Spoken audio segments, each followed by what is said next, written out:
اعوذ باللہ من الشیطان الرجیم بسم اللہ الرحمن الرحیم یا ایہا الذین آمنوا کلوا من طیبات ما رزقناکم واشکروا للہ ان کنتم ایاہ تعبدون انما حرم علیکم المیتۃ والدم ولحم الخنزیر وما اہل به لغیر اللہ فمن اضطر غیر باغ ولا عاد فلا اثم علیہ ان اللہ غفور الرحیم صدق اللہ العظیم رب اشرح لی صدری ویسر لی امری واحلل عقدۃ من لسانی یفقہوا قولی۔ پچھلے کچھ دروس سے ہم یہ ڈسکس کر رہے تھے خاص طور پہ کہ اللہ تعالیٰ نے تمام انسانوں کو، جب یہ رکوع شروع ہوا تھا تو اللہ تعالیٰ نے تمام انسانوں کو مخاطب کر کے فرمایا تھا کہ یا ایھا الناس کلوا مما فی الارض حلالا طیبا، اے اللہ تعالیٰ کے اے سارے انسانوں، کلوا من طیبات کلوا مما فی الارض حلالا طیبا، زمین کے اندر جو حلال چیزیں ہیں یعنی جو اللہ نے ان کی اجازت دی ہے، اور جو طیب چیزیں ہیں یعنی وہ چیزیں جو کہ حلال ہونے کے ساتھ ساتھ جو ہیں وہ بدن کے لیے اچھی بھی ہیں، انہیں کھاؤ۔ ولا تتبعوا خطوات الشیطان، اور شیطان کی پیروی مت کرو۔ تو وہاں اللہ تعالیٰ نے انسانوں کو حلال اور طیب چیز کھانے کا حکم دیا تھا، اور یہ حکم فرض کے درجے کے اندر ہے۔ اور اس کی میں نے ایک بیک گراؤنڈ بتائی تھی کہ اللہ تعالیٰ نے اس کا خاص ذکر کیا کیونکہ یہ اس صورت کے اندر خاص طور پہ یہ عرب معاشرے کے جو ایک ایٹیٹیوڈ تھا، پریکٹس تھا، اس حساب سے اترا تھا کہ عربوں کے اندر آپ کو پتہ ہے کہ اس وقت مشرکین مکہ کے اندر کچھ جانوروں کو اپنی طرف سے حلال و حرام کرنے کا طریقہ چل رہا تھا۔ یہ نہیں، جس طرح میں نے ایک آیت پڑھی تھی کہ مشرکین عرب 4 قسم کے جانوروں کو عام طور پہ اللہ کے نام کے علاوہ بتوں کے نام پہ چھوڑ دیتے، جس طرح قرآن نے کہا ہے کہ سورۃ المائدہ کے اندر آیت 103 کے اندر، جو کہ بیک گراؤنڈ ہے اس آیت کے نازل ہونے کا، جو کہ آج ہم پڑھ رہے ہیں۔ یہ سورۃ مائدہ کے اندر اللہ تعالیٰ نے فرمایا تھا کہ ما جعل اللہ، کہ اللہ تعالیٰ نے نہیں بنائے، من بحیرۃ، نہ کوئی بحیرہ، ولا صائبۃ، اور نہ کوئی صائبہ، ولا وسیلۃ، اور نہ کوئی وسیلہ، ولا حام، اور نہ کوئی حام، ولیکن الذین کفروا، لیکن جو کافر ہیں، یفترون علی اللہ الکذب، اللہ تعالیٰ کے اوپر جھوٹ باندھے۔ اس وقت میں نے بتایا تھا کہ صحیح بخاری شریف کی حدیث ہے کہ مشرکین مکہ کیا کرتے تھے کہ ایک جانور چھوڑتے تھے بتوں کے نام پہ، جس کو کہتے تھے بحیرہ، ٹھیک ہے، اور اس بحیرہ کا وہ جتنا بھی دودھ ہے بتوں کے نام کر دیتے تھے کہ ان کا جو ہے نا دودھ بتوں کے نام پہ وقف ہے، کوئی ایک ان کا دودھ، کوئی دوسرا بندہ، کوئی انسان اس کے دودھ سے فائدہ نہیں اٹھا سکتا۔ اب یہ جانور کا دودھ اللہ تعالیٰ نے حلال کیا ہے، اور اس کو بتوں کے لیے مخصوص کر دینا، اس کو اللہ تعالیٰ نے، اس فعل کو اللہ تعالیٰ نے حرام قرار دیا۔ تو اب اس جانور کا کھانا بھی، یعنی بحیرہ کا کھانا، اس کا ذبح کرنا، اس کو بھی وہ حرام قرار دیتے تھے، حالانکہ اللہ تعالیٰ نے کسی جانور کو، جو بحیرہ کیا چھوڑتے تھے، بکری، گائے، اونٹ وغیرہ، اللہ تعالیٰ نے اس کو حرام تو نہیں کیا۔ تو ایک تو بحیرہ وہ جانور تھے جن کو اللہ تعالیٰ، جن کو بتوں کے نام پہ چھوڑ دیتے تھے، اور اس کو وہ حرام کہتے تھے کہ یہ حرام ہے کسی کے اوپر، اس کا دودھ بھی اور اس کا کھانا، اس جانور کا کھانا پینا بھی۔ دوسرا ایک جانور چھوڑتے تھے وہ صائبہ کہتے تھے کہ بہت سارے جانوروں کو ایسے ہی چھوڑ دیتے تھے۔ مثلا دیکھیں، فیمیل اگر جانور چھوڑی تو اس کا تو دودھ حرام ہے، لیکن اگر میل جانور چھوڑ دیا، جیسے سانڈ چھوڑ دیا، بیل چھوڑ دیا، اب دودھ وغیرہ تو اس کا نہیں ہو سکتا، لیکن اس کا استعمال جو ہے وہ کسی بتوں کے علاوہ کسی اور کام کے لیے حرام قرار دیا جاتا تھا۔ یعنی مطلب یہ ہے کہ وہ جو ہے جانور ہے وہ بتوں کے لیے تو ذبح کر سکتے تھے، لیکن کسی اور کام کے لیے استعمال میں نہیں کر سکتے۔ اسی طرح حام اس جانور کو وسیلہ وہ اونٹنی ہوتی تھی جس کے اوپر تلے 2 اگر مادہ بچے ہو جائیں اور درمیان میں کوئی نر بچہ، یعنی ایک مادہ بچہ پیدا ہوگا اونٹنی کا، اور دوسرا پھر مادہ بچہ پیدا ہو گیا، اور مادہ سے آگے مادہ نسل چلتی ہے، تو اب درمیان میں نر نہ ہو تو اسے کہتے تھے کہ یہ بتوں کے نام پہ، اس کو بھی بتوں کے نام پہ چھوڑ دیتے تھے، وقف کر دیتے تھے۔ اور ایک حام وہ نر اونٹ ہوتا تھا جس کی نسل سے بہت زیادہ بچے پیدا، جس کی پروڈکشن بہت زیادہ ہو گئی ہو، تو اس کو بھی اپنے بتوں کے نام پہ چھوڑ دیتے تھے اور کسی کام کے اندر نہ لاتے تھے۔ تو یہ چار قسم کے جانور جو کہ بحیرہ، صائبہ، وسیلہ، سواد سے اور حام، یہ جانور بتوں کے نام پہ چھوڑ دیتے تھے مشرکین مکہ، اور ان کا استعمال جو ہے وہ کسی کے لیے جائز قرار نہیں دیتے تھے، ان کا کھانا پینا حرام قرار دیتے تھے۔ اب یاد رکھیے، جس طرح اللہ تعالیٰ نے کوئی چیز اگر حرام قرار دی، جس طرح آگے آپ پڑھیں گے، اللہ تعالیٰ نے خنزیر کو حرام قرار دیا ہے، پور کو، پگ کے گوشت کو، تو اب اس کو جس طرح خنزیر کو حلال قرار دینا یہ جائز نہیں ہے، اسی طرح اگر اللہ تعالیٰ نے کسی چیز کو حلال قرار دیا ہو اور کوئی بندہ اس کو حرام قرار دے، کوئی بندہ، کوئی گروپ، کوئی کلچر یا کوئی مذہب اگر اللہ کی حلال کی ہوئی چیز کو حرام قرار دے، تو یقیناً یہ ایسا فعل بھی حرام ہے اور ناجائز ہے، اور یہ شرک کے زمرے کے اندر آتا ہے۔ کیوں؟ حلال کو حرام کرنا، کسی چیز کو حلال قرار دینا، یہ بھی اللہ تعالیٰ کا اختیار ہے، اور کسی چیز کو حرام قرار دینا یہ بھی اللہ تعالیٰ کا اختیار ہے۔ اور جب یہ اختیار کسی اور کو دے دیا جاتا ہے حلال و حرام کا، تو اس کا مطلب یہ ہے کہ اس کو آپ اللہ تعالیٰ کے مقابلے کے اندر لاتے ہیں، چاہے بتوں کے نام پہ کیا جائے یا کسی اور کے نام پہ کیا جائے۔ تو اس لیے اللہ، جو میں نے موجودہ آیت پڑھی تھی، جو آج ہم نے آیت پڑھی تھی، اس کا سیاق و سباق یہ ہے کہ پہلے اس کا ترجمہ کر دوں کہ یا ایھا الذین آمنو، اے ایمان والو، کلو، کھاؤ، من طیبات، ان طیب چیزوں میں سے، ما رزقناکم، جو کہ ہم نے تمہارے لیے رزق کے طور پہ پیدا کی ہیں، جو ہم نے تمہیں دی ہیں۔ یعنی اے ایمان والو، یہ جو اللہ تعالیٰ نے یہ بحیرہ، صائبہ، حام، وسیلہ وغیرہ، یہ اس طرح کی باقی چیزیں جو اس زمانے کے اندر تھیں یا آج کل کے زمانے کے اندر ہیں کسی بھی وجہ سے، یعنی کہ اے ایمان والو، جب اللہ تعالیٰ نے یہ چیزیں حلال پیدا کی ہیں تو تم کسی کے کہنے پہ ان کو حرام کیوں قرار دیتے ہو؟ کلوا من طیبات ما رزقناکم، جو ہم نے چیزیں تمہیں دی ہیں، اور یہ طیب چیزیں ہیں، آپ کے لیے فائدہ مند چیزیں ہیں، انہیں تم کھاؤ، ان کو کھاؤ، وشکروا للہ، اور اللہ تعالیٰ کا شکر ادا کرو، واہ، اور اشکروا للہ، اور شکر ادا کرو اللہ کے لیے، اللہ تعالیٰ کا شکر ادا کرو، ان کنتم، آگے بات دیکھیے گا، یہ صرف نہیں کہ آپ کو آپشن دی گئی ہے کہ حلال چیزوں کو، جو کہ اللہ تعالیٰ نے چیزیں حلال کی ہیں ان کو کھاؤ، ان کو حرام نہ سمجھو، کہ اللہ تعالیٰ نے جو حلال چیزیں بنائی ہیں تمہارے لیے، جانور وغیرہ، ان کو تم کھاؤ، کسی کے کہنے سے ان کو حرام نہ سمجھو، اور اللہ تعالیٰ کا شکر ادا کرو، یہ صرف آپشن نہیں ہے، یہ حکم ہے۔ کیوں؟ آگے فرمایا ان کنتم، اگر تم ہو، ایہو، صرف اسی کو، تعبدون، عبادت کرتے، اگر تم صرف اللہ کی عبادت کرتے ہو نا، اگر تمہارا لا الہ الا اللہ کہنے جو ہے وہ دل کے اندر اترا ہے،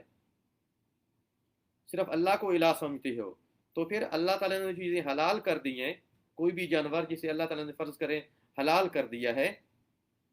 تو اسے کسی کے کہنے پہ حرام مت کرو،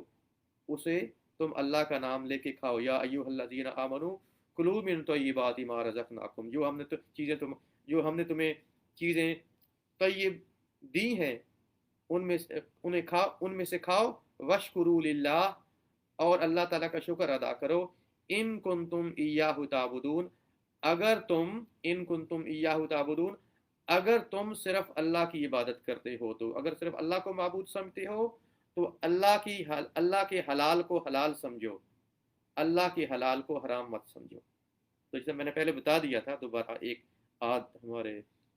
معزز دوست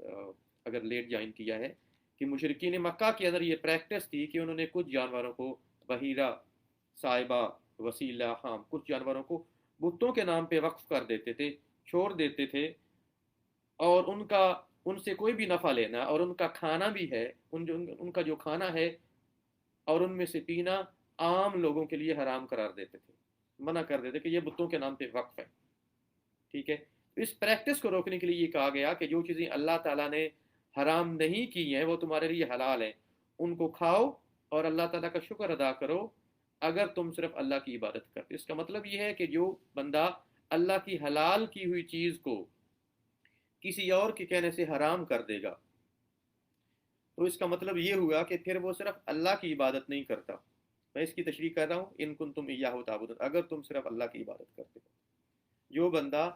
اللہ تعالیٰ کی حلال کی ہوئی چیز کو کسی اور کے کہنے سے حرام سمجھتا ہو اور اس کو اپنے اوپر اس کو حرام ٹھہرا رکھا ہو یا حرام کر رکھا ہو، تو اس کا مطلب ہے کہ وہ بندہ صرف اللہ کو معبود نہیں سمجھتا، بلکہ اللہ تعالیٰ کے ساتھ اس کو بھی معبود سمجھتا ہے، جس کے کہنے سے یا جس کی تعظیم کے لیے اس نے ایک حلال چیز کو حرام کر رکھا ہے۔ تو یہ بیسک مفہوم ہے اس آیت کا کہ یا ایھا الذین آمنوا کلوا من طیبات ما رزقناکم، کیا ایمان والو جو طیب چیزیں ہم نے تمہیں دی ہیں ان میں سے کھاؤ، وشکروا للہ، اور اللہ تعالیٰ کا شکر ادا کرو، ان کنتم ایاہ تعبدون، اگر تم صرف اسی کی عبادت کرتے ہو تو یہ اپنی اللہ تعالیٰ کی اپنی عبادت خالص کرنے کا ایک ثبوت یہ بھی ہے کہ آپ کی اللہ کی حلال کی ہوئی چیز کو حلال سمجھیں اور اللہ تعالیٰ کی حرام کی ہوئی چیز کو آپ حرام سمجھیں۔ ٹھیک، اگلی آیت کے اندر جو چیزیں اللہ تعالیٰ نے حرام قرار دی ہیں ان کے بارے میں ہے، اس طرح میں نے پہلے پڑھا تھا کہ انما حرم علیکم المیتۃ والدم ولحم الخنزیر وما اہل لغیر اللہ فمن اضطر غیر باغ ولا عاد فلا اثم علیہ ان اللہ غفور الرحیم۔ آیت لمبی ہے، یہ کور نہیں ہوگی آج کے، اس کے اندر مسائل ہیں، تو آج کے پورے سبق کے اندر شاید یہ آج کل کے پورے درس کے اندر شاید یہ کور نہ ہو، تو میں اس کو کیونکہ میں اس کو اس کے اندر مسائل ہیں تو اس کو میں ذرا آرام سے کروں گا، پہلے میں ترجمہ کر دوں۔ لیکن یار ترجمے سے اس کا صحیح مفہوم سمجھ نہیں آئے گا، تشریح کرنی پڑے گی کہ میں نے کہا تھا نا کہ جو چیزیں اللہ تعالیٰ نے حلال کی ہیں انہیں حلال سمجھیں، اور جو چیزیں اللہ تعالیٰ نے حرام کی ہیں انہیں حرام سمجھیں۔ اب اس آیت کا تناظر بھی وہی ہے کہ بہت ساری چیزیں، جس طرح بہت ساری چیزیں مشرکین مکہ نے بتوں کے نام پہ چھوڑ رکھی تھی اور ان چیزوں کو حرام قرار دے رکھا تھا بتوں کی تعظیم کے لیے، اس لیے کہ وہ وقف ہیں بتوں کے لیے، وقف ہیں غیر اللہ کے لیے، اس کے لیے کہ اللہ کے علاوہ کسی اور کے لیے وقف کر دیا ہے، اس لیے حرام قرار دیا ہے۔ ایک پریکٹس تو یہ تھی۔ دوسری پریکٹس یہ تھی کہ بہت ساری ایسی بھی چیزیں تھیں کہ جو ویسے حرام ہیں شریعت کے اندر،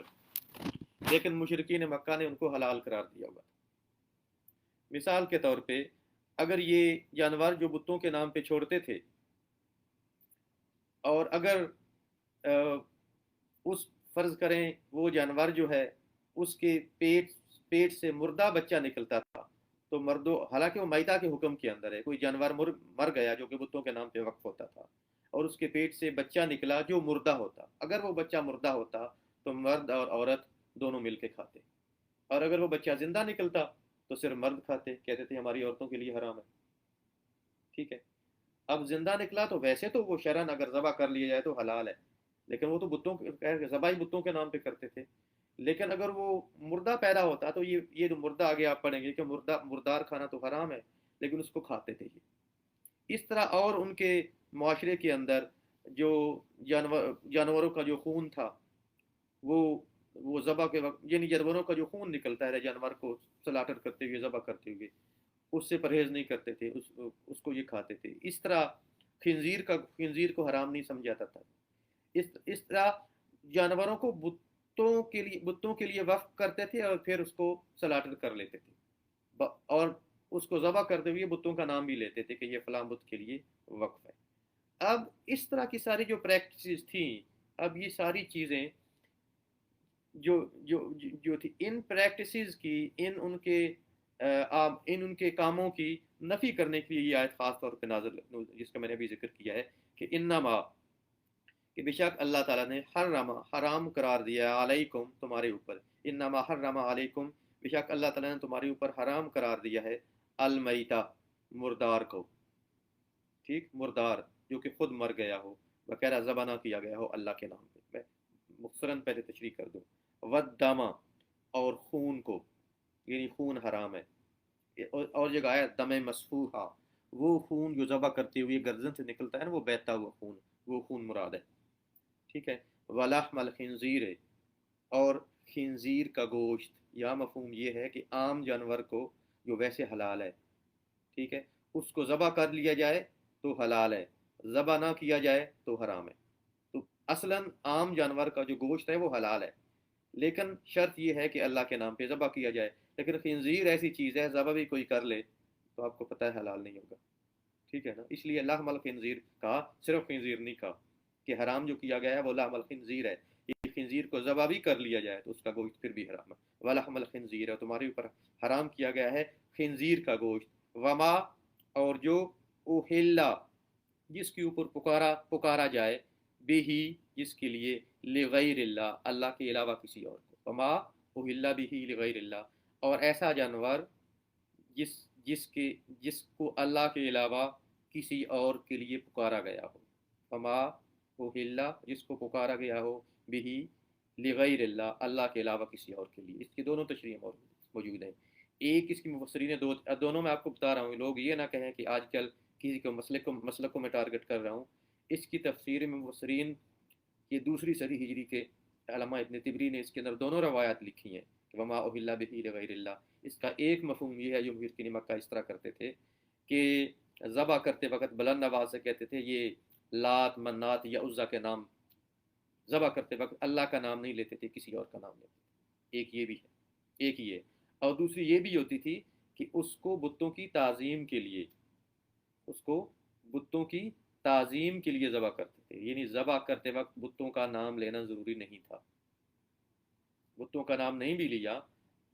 غیر اللہ کی تعظیم کے لیے, کسی کی تعظیم کے لیے وقف کر دیا کہ یہ جانور, اگر یہ کہہ دیا کہ کوئی بندہ کہتا ہے یہ جانور میں کسی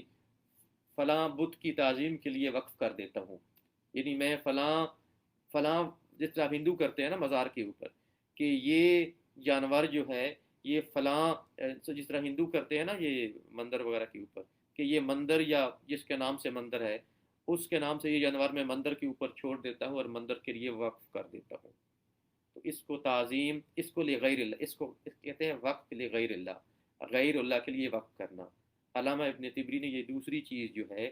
اس کو بھی حرام کر دیا گیا کہ وما اہل لغیر اللہ, یہ جو ہے یہ اس کے اندر داخل ہے کہ اگر کوئی بندہ جانور چھوڑتا ہے غیر اللہ کی تعظیم کے لیے, مقصد یہ ہے کہ یہ جانور وہ چھوڑ رہا ہے کسی مندر پہ تاکہ بت خوش ہو, یہ جانور چھوڑ رہا ہے مندر کے علاوہ کسی اور جگہ کے لیے, مثال کے طور پہ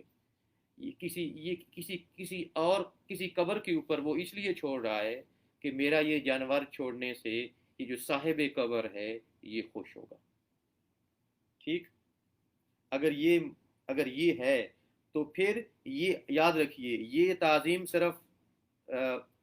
ایسے بندے کے کسی بزرگ کے لیے نہیں ہے جو کہ مر چکا ہو اور اس کی قبر پہ اس لیے جانور چھوڑ دیا جائے کہ اس سے وہ بندہ خوش ہوگا جو کہ اس قبر کے اندر موجود ہے. دیکھیے وہ بندہ, اس کا جتنا بڑا مقام کیوں نہ ہو, اس میں کوئی شک نہیں ہے کہ آپ کو پتہ ہے نوح علیہ السلام کی قوم کے اندر یہ 5 بزرگ تھے, ود, سوا, یعوس, یعوق, نظر. یہ کوئی برے بندے نہیں تھے, یہ اپنے زمانے کی, جس طرح آج کل کے ہمارے زمانے کے اندر یہ بڑے بڑے نیک لوگ ہیں, جس طرح حضرت علی حجویری رحمۃ اللہ علیہ ہیں یا باقی اتنے بڑے لوگ ہیں, اس میں کوئی شک نہیں, یہ بہت بڑے لوگ تھے, ان کی بہت خدمات, اسلام کی خدمات ہے. اسی طرح تھے یہ ود, سوا, یعوس, یعوق, نصر. لیکن ان کے ناموں کے بت بھی رکھے ہوتے تھے انہوں نے, اور ان کے نام وقف بھی ہوتے تھے, جانور اور چیزیں اور اس طرح کی ساری چیزیں. لیکن اس عمل کو قرآن نے, آپ کو پتہ ہے شرک کی ابتدا اس عمل سے شروع ہوئی تھی. تو صاحب قبر کتنا بھی نیک ہو, اس کی نیکی اپنی جگہ ہے, اس کی نیکی سے انکار نہیں ہے, اس کی خدمات سے بھی انکار نہیں ہے. سوال یہ ہے کہ ہم اس کے اعتقاد کے اندر یا اس کی تعظیم کے اندر اللہ تعالیٰ نے کچھ حدود بتائی ہیں, اس کی تعظیم کے لیے آپ یہ تو کر سکتے ہیں, فاتحہ پڑھ سکتے ہیں, یہ تو کر سکتے ہیں جانور کو اللہ کے نام پہ آپ دے دیں, صدقہ کر دیں اور کہیں کہ اس کا ثواب اس بزرگ کو بخش دو, تو یہ تو بالکل جائز ہے. آپ یہ کہتے ہیں رسول اللہ صلی اللہ علیہ وسلم کو فرمایا تھا, حضرت علی کرم اللہ وجہہ ہر سال 2 قربانیاں کرتے تھے, ایک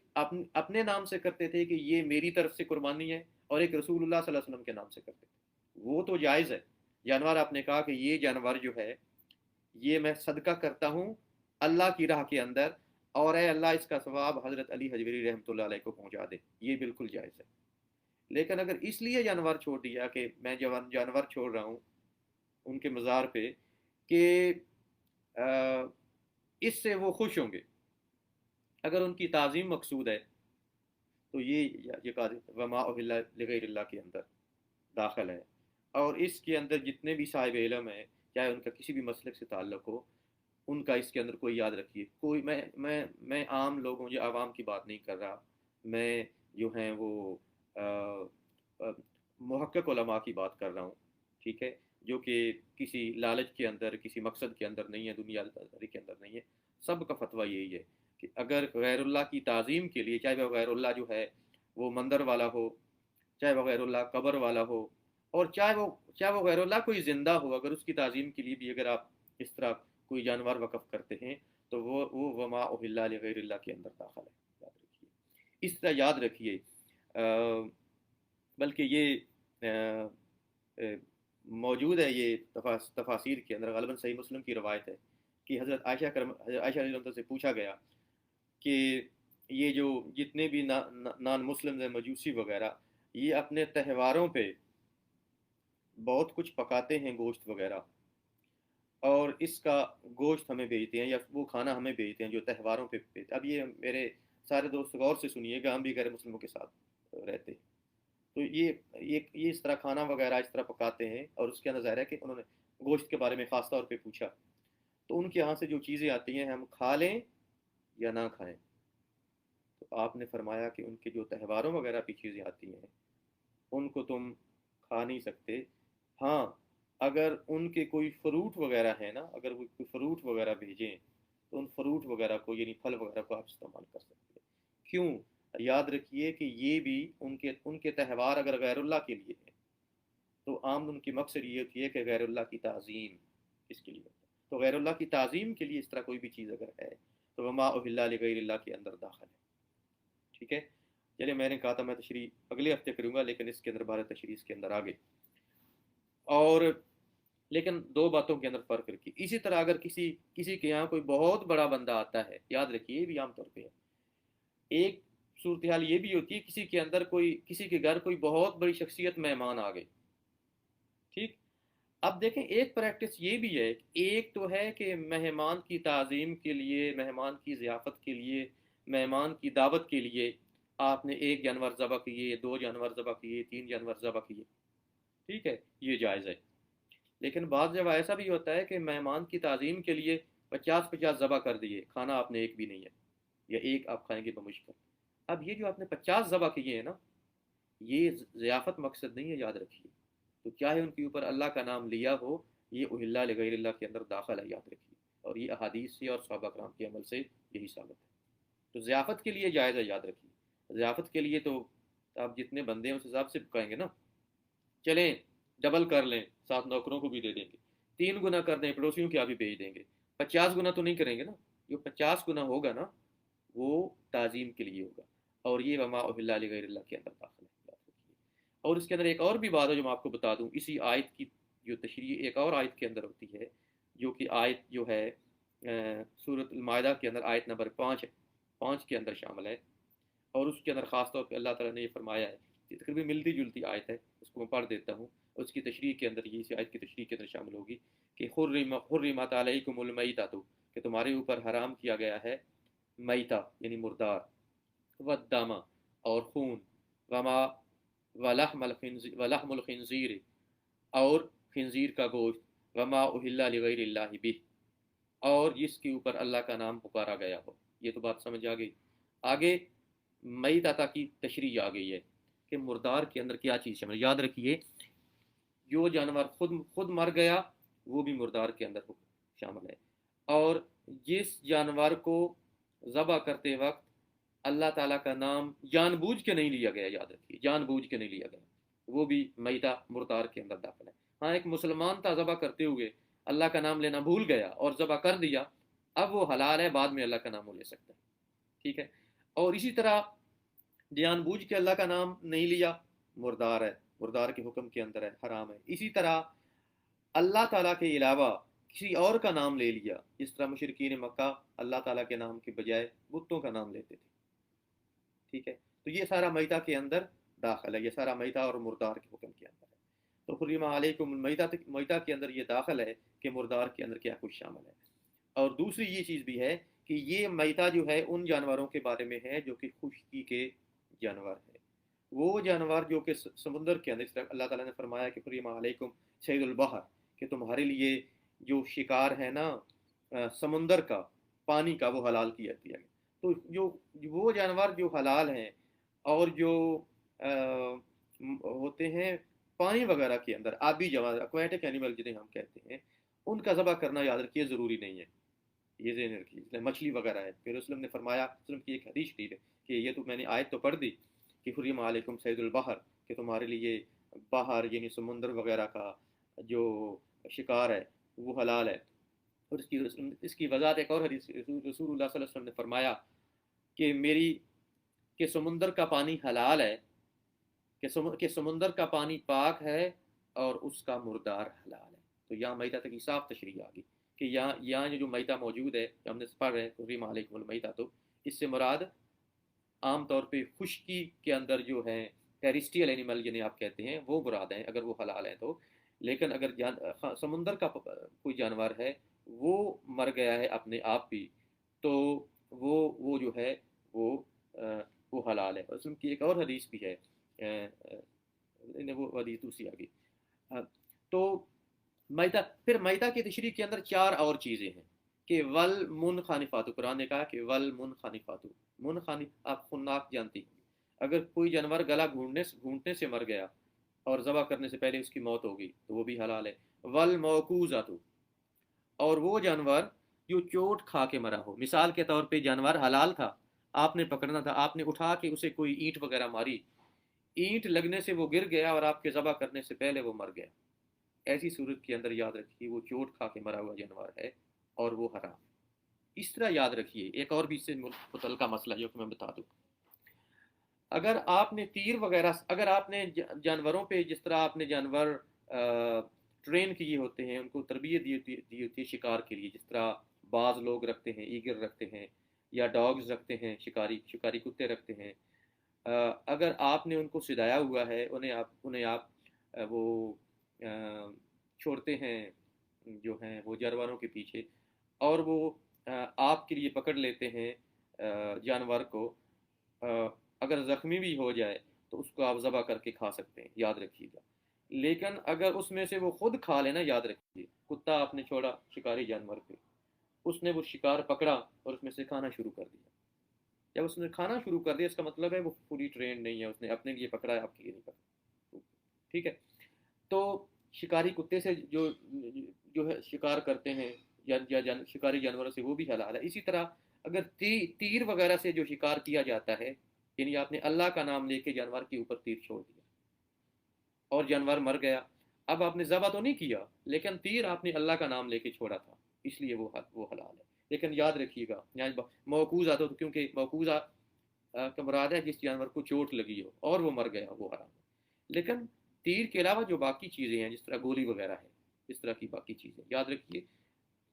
پھاڑنے والی جو چیز ہے نا، جس طرح تیر ہے، اس کا شکار بسم اللہ پڑھ کے آپ نے تیر چھوڑا، وہ حلال ہے۔ لیکن کسی نے گولی ماری کسی جانور کو، یاد رکھیے گولی جو ہے وہ چیرتی نہیں ہے، یاد رکھیے پھاڑتی ہے۔ اس کے بارے میں علماء کا فتویٰ یہی ہے کہ آپ نے کسی جانور کو گولی ماری ہے نا، تو اسے مرنے سے پہلے ذبح کرنا ضروری ہے، اگر وہ ذبح کرنے سے پہلے مر گیا تو وہ حلال نہیں ہے، اس لیے کہ وہ موقوذہ کے حکم کے اندر ہے، وہ چوٹ سے مرا ہے، یعنی اس کو اسی طرح حکم کے اندر جس طرح آپ نے جانور کو لاٹھی ماری یا اینٹ اٹھا کے مار دی، وہ ذبح سے پہلے مر گیا تو وہ حلال نہیں ہے، یاد رکھیے۔ اور اسی طرح آگے فرمایا والمتردیۃ، جو جانور اوپر سے گرا، ٹھیک ہے، والنطیحۃ، یا ایک جانور نے دوسرے کو سینگ مار دیا اور وہ مر گیا، اب یہ سارے مردار کے حکم کے اندر ہے۔ اور یاد رکھیے گا یہ مردار کا حکم تفصیل سے آ گیا کہ مردار سے کیا مراد ہے، اور اس کے اندر وہ حکم، اور یہ حکم کیوں نازل کیا، کیونکہ مشرکین مکہ مردار کی کچھ قسموں کو حلال قرار دیتے تھے، تو یہ فرما دیا گیا کہ جو مردار ہے وہ حرام ہے۔ اور پھر اس کی اصل مسئلہ تو یہ بیان کرتا تھا کہ مشرکین مکہ مردار کو حرام قرار دیتے ہیں، مردار کو حلال قرار دیتے ہیں، لیکن مردہ جانور وہ حلال ہے، مسئلہ صرف ان کی نفی تھی، یعنی یہاں حلال حرام یاد رکھیے، اس آیت کے اندر تو 4 قسم کی چیزوں کا بیان ہوا نا کہ جو حرام ہے، لیکن صرف یہی چیزیں حرام نہیں ہیں، اور بہت ساری احادیث کے اندر بھی کچھ چیزوں کو حرام قرار دیا گیا، تو یہ مسئلہ یہاں سمجھیے گا، اس آیت کا مقصد یہ نہیں ہے کہ صرف یہ چیزیں ہیں جو ان آیات کے اندر مذکور ہیں صرف وہ حرام ہے، یہ مقصود نہیں ہے۔ اس آیت کا شان نزول یہ ہے کہ جو جن چیزوں کو مشرکین مکہ نے حلال قرار دیا ہوا تھا تھی وہ حرام، تو اس کنفیوژن کو دور کرنا مقصد تھا اس آیت سے۔ جس طرح میتہ کی بات کہی گئی، مشرکین مکہ کچھ مردار کو حلال قرار دیتے تھے تو فرما دیا گیا کہ مردار حرام ہے، پھر آگے تفصیل بیان کر دی گئی اس کے قرآن کے مختلف حصوں کے اندر۔ اسی طرح ودامہ، خون کو استعمال کرتے تھے، تو آپ کو پتا ہے خون کون سا حرام ہے؟ دم مسفوحہ، وہ خون جو کہ ذبح کرتے وقت وہ تیزی سے نکلتا ہے نا، اسے دم مسفوحہ کہتے ہیں، وہ خون حرام ہے۔ اگر پراپر ذبح کرنے کے بعد میں آپ نے بوٹیاں بنائی اور بوٹیوں کے اندر تھوڑا بہت خون رہ گیا تو وہ خون حرام یہ نہیں ہے، وہ دم مسفوحہ نہیں۔ تو دم مسفوحہ جو ہے یار، لیکن یاد رکھیے وہ لوگ جو کہ باہر رہتے ہیں مسلم کنٹری سے، انہیں ایک سٹوری سناؤں۔ میں شروع میں جب چائنا کے اندر گیا، یا دیکھیے چائنا کا سفر نامہ مراد نہیں ہے، یہ غلط مت سمجھیے گا۔ چین کے اندر گیا تو وہاں کھانے پینے کی حلال چیزیں کم تھی، تو لیکن بیکری کی چیزیں میں استعمال کر لیتا تھا۔ اب وہاں تقریباً 7-8 مہینے گزر گئے تو ایک دن میری ایک لیب فیلو مجھ سے کہتی ہے، do you know doctor Zafar we don't waste anything in China, کہ ہم چائنا کے اندر کوئی چیز ضائع نہیں کرتے۔ میں نے کہا کیسے؟ کہتی ہے کہ وہ جو ذبح کرتے وقت خون نکلتا ہے نا، آپ کو پتہ ہے؟ میں نے کہا ہاں نکلتا ہے، ذبح تو وہ بھی کرتے ہیں نا، ظاہر ہے۔ تو کہتی ہے کہ ہم وہ بھی ضائع نہیں کرتے۔ میرے کان کھڑے ہوئے، میں نے کہا وہ اس کا کیا کرتے ہیں؟ کہتی ہے ہم بیکری کے آئٹم کے اندر ڈال دیتے ہیں۔ اس وقت مجھے پتا چلا کہ جس ان بیکری کے آئٹم کو میں حلال سمجھ کے کھا رہا ہوتا، اس کے اندر دم مسفوحہ ڈالتے ہیں۔ تو یاد رکھیے گا جب آپ باہر کی کوئی چیز لیتے ہیں نا، باہر کے ملکوں کے اندر بنی ہوئی، وہ ملک خاص طور پہ جو کہ نان مسلم کنٹریز ہیں، نان مسلم کنٹریز نہیں، ہمارے مسلم کنٹریز کے اندر بھی بہت ساری پروڈکٹس آتی ہیں جو کہ امپورٹ ہوتی ہیں نان مسلم کنٹریز سے۔ آپ اس کے اندر فرض کریں اگر دم مسفوحہ وغیرہ ڈلا ہوا ہے تو آپ you have to make sure, اگر اس کے اندر کنٹینٹس کے اندر کہیں لکھا ہے تو آپ نے اس کو استعمال نہیں کرنا۔ یاد کنٹینٹس اس یا زائد ترتیب بھی اس کے اوپر جو لکھے ہوتے ہیں امپورٹنٹ چیزوں کے اوپر وہ غور سے پڑھیے، اس کے اندر کوئی ایسی چیز تو نہیں ہے جو حرام ہے، یعنی اس کے اندر کسی حرام دیکھیں جو امپورٹ چیزیں ہوتی ہیں نان مسلم کنٹری سے، اگر ان چیزوں کے اندر گوشت کی کوئی بھی اجزاء شامل ہے، چربی ہے یا کوئی اور چیز ہے، تو وہ تو آپ کو پتہ ہے ذبح نہیں کرتے، وہ تو حرام ہے۔ کچھ چیزوں کے اوپر لکھا ہوتا ہے کہ خنزیر کا کوئی اجزاء استعمال ہو گیا، وہ بھی حرام ہوگی۔ تو یہ ساری چیزیں آپ نے کنٹینٹس دیکھنے ہوتے ہیں امپورٹڈ چیزوں کے اندر، یا ان چیزوں کے بارے میں جو کہ جب آپ ایسے کنٹریز کے اندر ہوں جہاں کی جو کہ پریڈومنیٹلی نان مسلم کنٹری، تو یہ ایک احتیاط ہے کہ مردار کے بارے میں اور خون کے بارے میں۔ ولحم الخنزیر، خنزیر کے گوشت کی بات کی گئی کہ جو خنزیر کا گوشت ہے وہ بھی حرام ہے۔ تو یاد رکھیے گا کہ خنزیر جو ہے، میں نے بتا دیا کہ خنزیر کے گوشت کی اس لیے بات کی گئی کہ عام جانوروں کو ذبح کریں اللہ کے نام پہ تو ان کا گوشت حلال ہے، لیکن خنزیر کے اوپر کوئی تکبیر پڑھ بھی لے نا، بسم اللہ اللہ اکبر، تو خنزیر کا گوشت پاک نہیں ہوتا، اور اس طرح اس کے جسم کے سارے جو اجزاء ہیں وہ اس کے اندر شامل ہیں۔ ایک اگلی میں وما اہل لغیر اللہ بھی اس کو میں آگے نہیں بیان کروں گا، صرف ایک بات بیان کروں گا۔ قرآن نے یہ بات کیا ہے، ایک بات قرآن نے یہ بھی بیان کی گئی ہے کہ میتہ کے اندر وما ذبیح علی النصب، وما ذبیح جو ذبح کیا گیا علی النصب کسی بھی استھان پہ۔ نصب کہتے تھے عربی کے اندر اس وقت مشرکین مکہ کے دور کے اندر، وہ جو انہیں بڑے بڑے اسٹیشنز بنا رکھے ہوتے تھے نا بتوں کے لیے، جنہیں استھان کہتے تھے، جس طرح آج کل ہندوؤں نے استھان بنا رکھے ہیں، جہاں یعنی یہ وہ جگہ ہوتی تھی جہاں غیر اللہ کی پوجا ہوتی تھی، مندروں کے اندر، بتوں کے مقامات کے اندر، یا ایسی چیزوں کے اندر۔ تو وہ بھی ایسے شرک کے بڑے بڑے اڈے، ٹھیک ہے، جن کی تعظیم کے لیے وہاں ذبح ہوتا ہے، دوبارہ میں بتا رہا ہوں، جن کی تعظیم کے لیے وہاں جانور ذبح ہوتے ہیں، تو ایسے وما ذبیح علی النصب قرآن نے اس کو حرام قرار دیا ہے۔ تو حرمت علیکم المیتہ، اس کی تشریح بھی وما ذبیح علی النصب، جو کہ کسی ایسے اسٹیشن کے اوپر ذبح کیا گیا جہاں تعظیم مقصود تھی غیر اللہ کے لیے۔ تو یہ صاف تشریح اللہ تعالیٰ نے کر دی کہ کہ کسی ایسی جگہ پہ جو چیز ذبح کی جائے جو کہ غیر اللہ کا استھان ہو، اسٹیشن ہو جہاں غیر اللہ کی پوجا کی جاتی ہو یا شرک کیا جاتا ہو، وہ کوئی مندر ہو ہندوؤں کا، یا عیسائیوں کا گرجا ہو یا کوئی کوئی بھی ایسی جگہ ہو، تو اس کے اوپر جو ذبح کیا جائے اس کے اوپر نام کسی کا بھی لے لیا جائے، وہ ذبیح علی النصب، اس کے اندر نام اللہ کا بھی لے لیا جائے نا، جس طرح خنزیر کے اوپر اللہ کا نام لینے سے وہ پاک نہیں ہوتا۔ اس لیے جو جانور جو ہے وہ جس کو اللہ جس کو اللہ کی جس کو غیر اللہ کی تعظیم کے لیے ذبح کر دیا گیا ہو وہ حرام ہے۔ اس کے اندر ایک بات لیکن سمجھ لیں، آخری بات آج کی، کہ غیر اللہ کی تعظیم کے لیے کسی چیز کو وقف کرنا یہ فعل حرام ہے، ٹھیک، یعنی کسی نے مندر کے اوپر کوئی جانور چھوڑ دیا، ٹھیک، اب اس کا یہ فعل مندر کے لیے جانور کو وقف کرنا یہ حرام ہے، لیکن اصلاً وہ جانور حلال ہے، یاد رکھیے۔ اس لیے وہ فرق کرے، وہ مندر والا اس کو کسی آگے اس کو بیچ دیتا ہے، جیسا کہ مندروں کے اوپر لوگ دیتے ہیں جانور، اور وہ مندروں والے آگے بیچ دیتے ہیں، تو آگے ان سے کسی نے خرید لیا ہے نا وہ جانور، تو اس کے لیے وہ حلال ہے، یاد رکھیے گا۔ لیکن وہ مندر کی تعظیم کے لیے اگر وہاں ذبح ہو گیا یا بت کے نام پہ ذبح ہو گیا تو وہ حرام ہے۔ تو یاد رکھیے گا، اصل اس چیز کا روکنا مقصود تھا غیر اللہ کی تعظیم کے لیے، غیر اللہ کے نام پہ کس چیز کو وقف کرنا، اس کو ذبح کرنا یہ حرام ہے۔ اصل وہ جانور حلال رہتا ہے، لیکن یاد رکھیے گا کہ وہ اس کو آپ بغیر اجازت کے کسی مندر وغیرہ سے نہیں لے سکتے، کہ آپ کہیں گے اللہ کے نام پہ دے رہے ہیں میں اس کو زبردستی لے لیتا ہوں، وہ ملکیت ٹھیک ہے، وہ شرک کر رہا ہے لیکن ملکیت اسی کی ہے۔ تو یہ میں نے کچھ تشریح کرنے کی کوشش کی پہلی چار چیزوں کی، حرمت علیکم المیتۃ والدم ولحم الخنزیر، تین چیزوں کی۔ وما اہل لغیر اللہ کے اندر کچھ تھوڑی سی اور تفسیر ہے، تو اگلی دفعہ انشاءاللہ ہم اس کے بارے میں تھوڑی سی اور کچھ چیزیں ایڈ کرنے کی کوشش کریں گے جو کہ فقہا نے اس کے بارے کے اندر لکھی ہیں، اور یہ ساری چیزیں جو ہمارے فقہا کے اندر پچھلے 1300 سال سے جو چیزیں چلی آ رہی ہیں میں ان کو بیان کر رہا ہوں، یعنی ہر چیز کے لیے ان چیزوں کو بیان کر رہا ہوں جو کہ فقہا نے لکھی ہیں۔ تو اگلی دفعہ میں عام طور پہ ان دلائل کو بیان کروں گا اور ان روایات کو بیان کروں گا، ان ایویڈنسز کو بیان کروں گا جو کہ وما اہل بغیر اللہ کے متعلق ہیں، اور جو وما ذبیح علی النصب کے متعلق ہے۔ تو اللہ تعالیٰ جو ہے ہمیں عمل کرنے کی توفیق عطا فرمائے کہ ہم اللہ تعالیٰ کے حلال کو حلال سمجھیں اور اللہ تعالیٰ کے حرام کو حرام سمجھیں۔ اللہ تعالیٰ عمل کی توفیق دے۔ کوئی کسی کا سوال ہو تو آپ پوچھ سکتے ہیں، اور اگر یہ ٹائم ختم ہو جائے تو آپ سوال بھیج بھی سکتے ہیں۔ جزاک اللہ خیر جناب، کوئی سوال ہو تو میرے خیال میں کچھ 4-5 منٹ شاید ہمارے پاس ہوں سسٹم کی طرف۔ آپ کے تفصل سے بہت شکریہ ڈاکٹر ظفر صاحب، آپ نے بہت جامع چیزیں بتائیں۔ ایک دو سوال ہے، ایک تو ہمارے گاؤں کے اندر یہ ہے کہ کپڑوں کے اوپر تھوڑے سے چاول ڈالے جاتے ہیں، گندم ڈالی جاتی ہے تاکہ چڑیاں کھا سکیں، تو کیا مطلب یہ حلال ہوگا یا مطلب کی کوئی اجازت ہوگی، یا کیا ایک یہ ذہن میں آیا؟ جی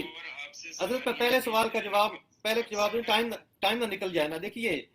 اگر آپ نے جانوروں کے آگے کوئی کھانے کے لیے چیز ڈال دی ہے نا تو یہ تو ایک رحم کا مسئلہ ہے، اور یہ آبویسلی ان جانوروں، یہ اہل لغیر اللہ کے اندر داخل نہیں ہے، یہ تو ان جانوروں کو آپ فیڈ کر رہے ہیں نا، تو یہ فعل تو جائز ہے، لیکن آبویسلی ان کو اٹھا کے کوئی استعمال تو نہیں کرے گا نا کہ جو پرندوں کے لیے ڈالیں، اگر کوئی کر لیں تو اس کو حرام نہیں کہہ سکتے۔ یہ دوسرا سوال جناب۔ جو کہ اہل کتاب ہے ان کا ذبح کرتا ہوا بھی کھایا جا سکتا ہے۔ جی بہت اچھا جی، بہت حضرت سوری، میں معذرت، میں ٹائم کم ہے، میں آپ کے سوال کو نا میں سمجھ گیا، ہم اس کو دیکھیے، غیر اللہ کے نام، جو اللہ کے نام پہ اگر ذبح کیا ہو نا، جو کہ ایک پراپر اہل کتاب ہے نا، جو کہ دیکھیں اہل کتاب صرف دو ہیں، یہودی اور عیسائی، کوئی تیسرا اس کے اندر داخل نہیں ہے، یاد رکھیے گا۔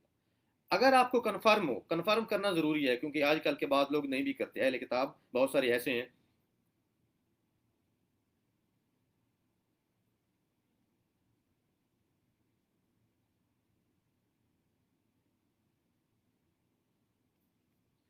تو جناب،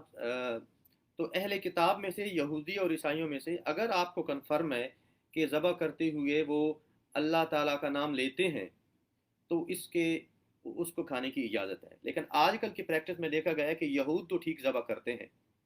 لیکن عیسائی، آج کل کے عیسائی جو ہیں وہ اپنی کتاب کی کوئی بات نہیں مانتے حلال و حرام کے بارے میں بھی، تو آج کل کے عیسائی جو ہیں وہ عملاً ایتھیسٹ ہیں، اور وہ ذبح کرتے ہوئے کسی کا نام نہیں لیتے۔ تو آج کل یہودیوں کا ذبح جو ہے اکثر علماء کہتے ہیں، پھر بھی کنفرم کرنا ضروری ہے، یہودیوں کا ذبح تو حلال قرار دیا جائے گا، لیکن عیسائیوں کے ذبح کے اندر احتیاط یہ ہے کہ عیسائیوں کے ذبیحہ کو، عیسائیوں کی ذبح کرتی چیز کو حلال قرار نہیں دیا جائے گا جب تک آپ کو پرسنلی کنفرم نہ ہو کہ فلاں عیسائی جو ہے وہ تورات کے طریقے کے مطابق اللہ کے نام پہ ذبح کرتا ہے، تو پھر آپ جو ہیں وہ اس کو کھائیں گے، اس میں کھا سکتے ہیں، ورنہ نہیں۔ جزاک اللہ خیر جناب، اللہ ہم سب کو عمل کی توفیق عطا فرمائے۔ کوئی سوال آپ کا ہو تو آپ واٹس ایپ وغیرہ سے بھیج سکتے ہیں۔ جزاک اللہ خیر، السلام علیکم ورحمۃ اللہ وبرکاتہ۔